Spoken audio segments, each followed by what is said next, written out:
মহান আল্লাহ তাআলার সান্নিধ্য পেতে পবিত্র হজ পালনের উদ্দেশ্যে রাজধানীর আশকোনা হজ ক্যাম্পে হাজির হয়েছেন হাজারো হজযাত্রী।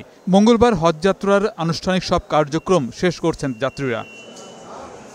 আশকোনা হজ ক্যাম্পেই দুই দেশের ইমিগ্রেশন একসাথে শেষ করতে পারায় সন্তোষ জানান যাত্রীরা। এবারের হজ ব্যবস্থাপনায় কোনো ভোগান্তি নেই বলে মনে করেন তারা। বছরের প্রোগ্রামগুলো যা দেখতেছি তাতে মনে হয় ভালো হবে।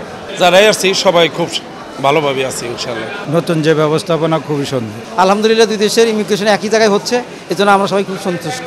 দুইটা ইমিগ্রেশন যখন এখানে হয়ে যায়, সৌদি আরব শুধু আমি আর বাসে উঠি, এত সুন্দর সুবিধা। না হলে সৌদি আরব গিয়ে আমাদেরকে ইমিগ্রেশনে 2.5-3 ঘন্টা দাঁড়িয়ে থাকতে হতো। ইনশাআল্লাহ সবার জন্য দোয়া করব, নিজেদের জন্য দোয়া করব।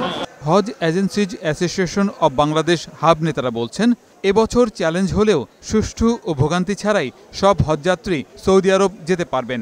বিমান টিকিটের টাকাটিও যেহেতু ব্যাংকে সংরক্ষিত আছে, ফ্লাইট টিকিটও নিয়েও সমস্যা হবে না।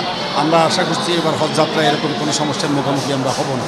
নিবন্ধিত সকল হজযাত্রী এবার হজ পালন করবেন ইনশাআল্লাহ, আমরা আশাবাদী। হজ অফিসের পরিচালক জানিয়েছেন, যাত্রীদের যাত্রা নিশ্চিত ও সুষ্ঠুভাবে শেষ করতে সব কার্যক্রম অনলাইনে করা হচ্ছে। ফ্লাইট ও হজযাত্রীদের উপস্থিতি সময়সহ সব বিষয় ডিজিটালি জানানো হচ্ছে, যাতে কোনো যাত্রী ভোগান্তিতে না পড়ে। কোন হজযাত্রীর কবে ফ্লাইট রয়েছে এবং প্রত্যেক হজযাত্রীকে কিন্তু রিপোর্টিং আমরা একটা মেসেজ দিয়ে থাকি যে আপনার রিপোর্টিংটা কখন, অর্থাৎ আপনার এখানে মিনিমাম কখন এসে উপস্থিত হলে আপনার মানে হজযাত্রাটা স্মুথলি সম্পন্ন হবে। তো সেভাবে কিন্তু মেসেজ প্রদান করা হয়ে থাকে। হজ ক্যাম্পের সার্বিক নিরাপত্তা ও হাজিদের স্বাস্থ্যসহ সব সুযোগ সুবিধা নিশ্চিত করার কথাও জানান তিনি। গোলাম মোর্শেদ, বৈশাখী সংবাদ, ঢাকা।